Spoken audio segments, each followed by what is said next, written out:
Okay, so let us take a deeper look at exactly how were these kind of AAA rated securities manufactured in the first place. So conceptually, manufacturing securities of a given credit rating requires the cash flow risk to be tailored in a certain way so that whatever is the ratings guidelines, you meet those guidelines, right?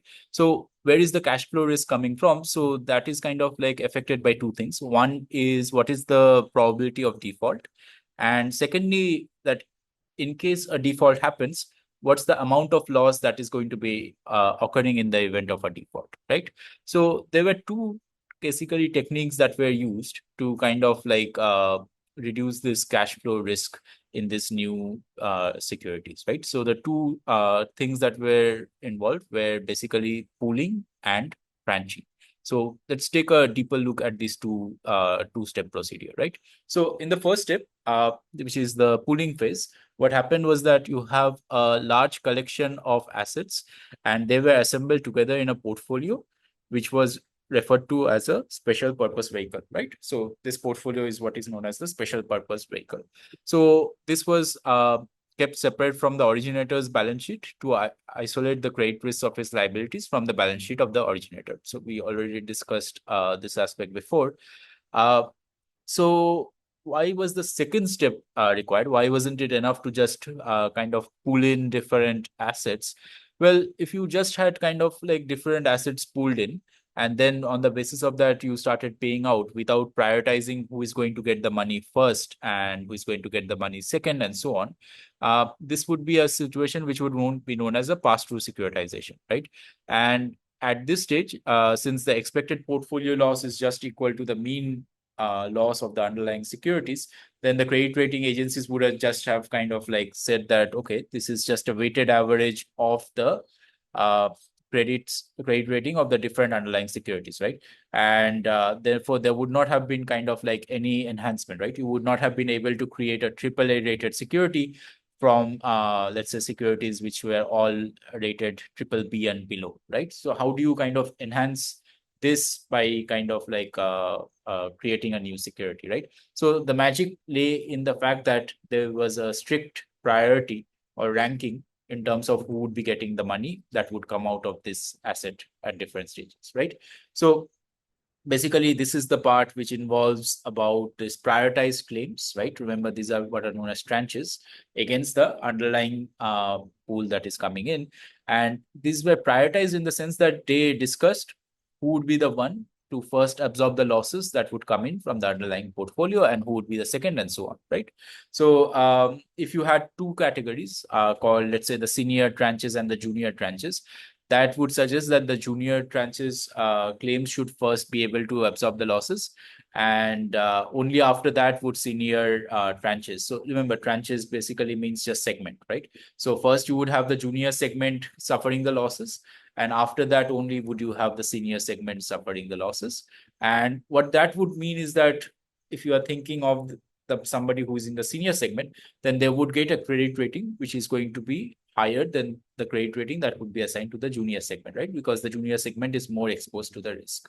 So this protection that this junior segment or the junior claims was giving played a very important role in determining the credit rating for the senior segment, because it told us what was the largest portfolio loss that can be sustained before the senior's claim starts being affected, right? So let's take an example. I think we have been talking about things in a very abstract sense. So if we take a concrete example, that would help us to understand how this was working. So imagine that you have got two identical securities. Let's just think of them bonds for now. And each of them have a probability of default, which is given by PD, right? If this security defaults, then it's going to pay zero, and if the security is not going to default, then they are going to pay one each, right? Okay. So you've got these two securities. Each of them is identical. Again, the probability of default is PD of any one security, and the probability of non-defaulting is therefore 1 minus PD. If the security defaults, it's going to pay zero. And if the security does not default, it's going to pay one, right? So you take two of these securities and then you put them in a portfolio. Okay. So that means that the maximum possible payout that's going to come from this portfolio is going to be 2, right? Which is going to happen when none of the underlying bonds default. And then now suppose that you kind of say that, this 2 is going to come out maximum, and therefore I'm going to issue 2 claims from this fund, right? Each of the claim is going to pay out 1, right? Of course, these are not kind of like risk-free claims, in the sense that, if you have got security underlying bonds defaulting, then obviously the total payout is not going to be 2, right? So if you have got only 1 bond defaulting out of the 2, then the payout is going to be 1. And then you have to specify who is going to get what, right? And if you have got both of the bonds defaulting, then you have got 0 payout. And so therefore nobody would get any money back, right? Any of these 2 tranches. Now, notice this is where the prioritization comes in, right? If you did not have prioritization, what would happen is that if you have a payout of 1, then each of them would have just got a payment back of half, right? Each of these 2 tranches would have got a payment back of half. But the magic is kind of like you now start prioritizing about who gets the money back first, right? Okay, so if you have got 2 tranches, the typical standard notation or terminology that was used was that you are going to call one of them the junior tranche, and the second one you are going to call the senior tranche. So again, think of junior segment, junior claim, senior claim. So what was the feature of the junior claim? So the idea was that if you have got 1 unit of loss that is coming in only out of these 2 units that are there, then it's the junior segment that is not going to be paid out, right? So what that means is that the junior segment is going to get this 1 unit only in the situation where both of the bonds do not default, right? But if you have got any one bond defaulting, or if both of them default, then the junior claims are not going to be met and they are going to be paid out 0, right? So what did that imply for the second segment or the senior claim? So that means that they are going to be bearing losses only if kind of like the capital of the junior tranche is exhausted, right? So that means that they are going to get paid if neither bond defaults or if only one bond defaults. Only in the scenario where both of the bonds default are they going to be paid 0. Okay, so that's basically the scenario that we have. Okay, so now we can actually think about what is the expected cash flow or default probabilities for the tranches. And in order to analyze this, we basically need to know the likelihood of observing both bonds defaulting simultaneously. Okay, so this crucially kind of like then is determined by the correlation of the bonds defaulting, right? So the joint probability of default is the same thing as the default correlation in our simplified setup that we have. And that is a very important determinant in thinking about what is the likelihood that some tranche maybe not be paid out, right? Okay, so let's think of a situation where you have got that default of these 2 bonds are imperfectly correlated. In that case, the senior claim is going to get paid either 1 or 0, just like the individual bonds, except that it is less likely to default, right? So let's take a particular example. Suppose that the 2 bonds have 10% default probability, so PD equal to 10, and these bonds are uncorrelated, right? In the sense that the default of these bonds are not linked to each other, right? In that case, the senior tranche is going to have only a 1% chance of default. Let's make sure why that we understand that is the case. Remember, the senior claim is not going to be paid out only in the scenario where both of the bonds are going to default, right? Both of the bonds can default here with a probability of 10% multiplied by 10%, which is 1%, right? So notice that the senior claim, which is going to be paid 1 with probability 99% and 0 with probability 1%, is much safer than what the underlying bonds are, right? Remember, the underlying bonds had the feature that they are going to pay out 1 with probability 90% and they are going to pay out 0 with probability 10%. So as a result of this process, we have managed to create something which is much safer than the underlying bond, right? So what this basic procedure did is that it allowed highly risky securities to be repackaged. So 10% assets which had 10% chance of default we allowed to kind of like combine them in a certain way in which you got an asset which had only 1% chance of default, right? And then you can kind of like sell the senior tranche to an investor who is seeking, let's say, only safe investments, right? Of course, you're also creating junior tranches, which are kind of like more risky than the underlying things.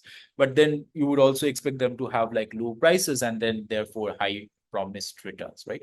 Whereas if you had senior tranches, which were considered relatively safe, then they should have relatively higher prices and lower promised returns, right? That makes sense. So things which are riskier should have like higher price and lower returns, right? Okay, so what was the main insight? Now that we have understood the basic of how to create these securities, that if you kind of like increase the number of securities in the underlying pool, you can start building more and more of these segments and tranches, right? And a larger fraction of these issued tranches can end up with higher credit ratings than the average rating, right?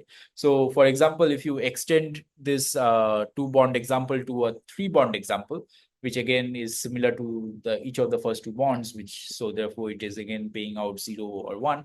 So now you can actually issue three claims, right? Because you have a total maximum payout of three. So instead of just the junior and the senior, you can kind of like have three different segments. So the first segment is going to default. Let's say if any of the three bonds default, right? The second segment is going to default if two or more of these bonds default. And the last one is going to default only when three bonds default, right?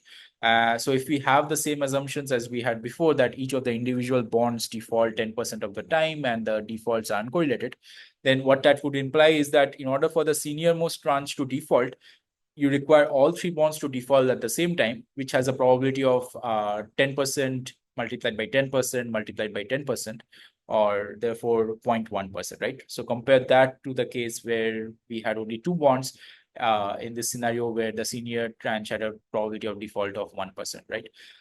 In fact, the middle tranche is also now safer, right? So the middle tranche, you can do the calculation on your own, but under this basically parameters, the middle tranche is only going to default 2.8% of the time. So therefore, this is also safer compared to the underlying bonds, which have a probability of default of 10%, right?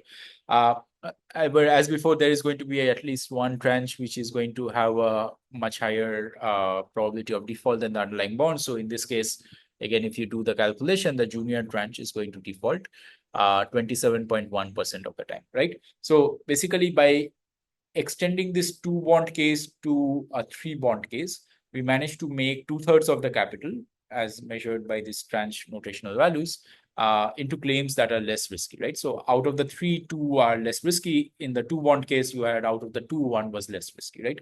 So you can kind of like extend this to kind of like this case, and hopefully now this central insight is a bit more clear. So if you increase the number of securities, you can make a larger fraction of these different claims that are there with higher credit ratings than the underlying pool of assets that you have, right? So make sure that you understand very well this two bond and this three bond example, because then like kind of like all the things that we have been discussing in theory hopefully becomes a bit more clearer, right? So there were other things that were kind of like being used to also create new sorts of securities, right? Which is that we still ended up with the junior tranche, which was more risky than the underlying security that was created, right? So one way of doing is that why don't we kind of like combine two different junior tranches, right? And if you kind of combine the two different junior tranches, you can actually create safer assets out of those underlying junior tranches, right? So again, if you go back to the two bond case in which defaults were uncorrelated and each of them had a 10% chance of default, then you could have shown that the junior tranche would have been defaulting with 19% probability, right? Now, if you combine this one junior tranche with another identical junior tranche, which is created from another two bond pools which are uncorrelated with this, you would actually have again two of such junior tranches, and you can again kind of like create another asset which will prioritize who is going to get paid from here, right? And if you kind of like again assume that there is no correlation, then the senior claim among those two junior tranches would have a default probability of only 3.6%, right?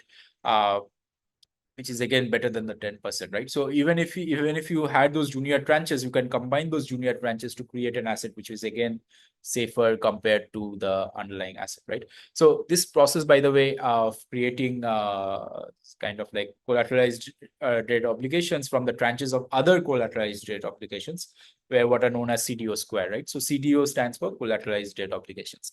And these were again kind of like examples of financial engineering where people kind of like, thought that they had managed to kind of like come up ways of creating safe assets from underlying risky assets.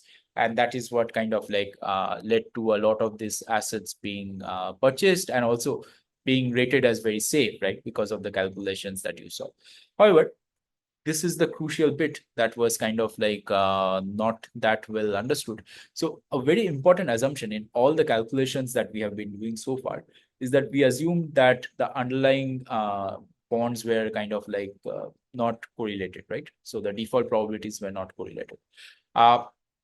However, if actually the underlying defaults are correlated across underlying assets, that would kind of like lead to actually these calculations all being changed, right? So basically, the lower the default correlation, the most improbable that all the assets are going to default simultaneously, and therefore the senior most claim is like more safer, right?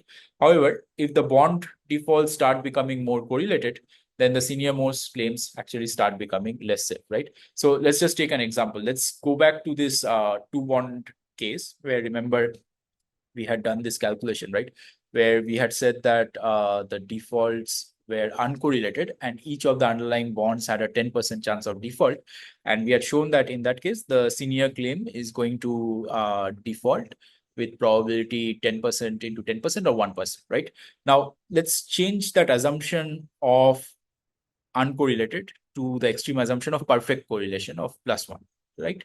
Now, in this case, what would that imply is that you are basically going to have a situation where either both of the bonds are going to kind of survive or default simultaneously. In this case, the structure, all this process is actually not going to lead to any improvement for the senior tranche, right? So in this case, basically, if you have got perfect correlation of default, then that means that the senior claim is also going to default with 10% probability, right? So therefore, it's the same situation as you had with the underlying bonds. And therefore, there was no kind of like, improvement in the riskiness of the new prioritized claims that you kind of like started, right? Of course, these were two extreme cases. You can have intermediate cases where you will basically have a senior claim, which will have some default risk between 1% and 10%, depending on the values of the correlation. But the most important insight that I hope you take away from this example is that it's super important to kind of figure out what is this correlation between the default of the various bonds. And that is going to play a very important role in us figuring out about how safe or risky this different claims that we have created out of this pooling of assets. And that would be therefore a very important determinant for somebody trying to kind of assign grading of how credit worthiness is this new financial product.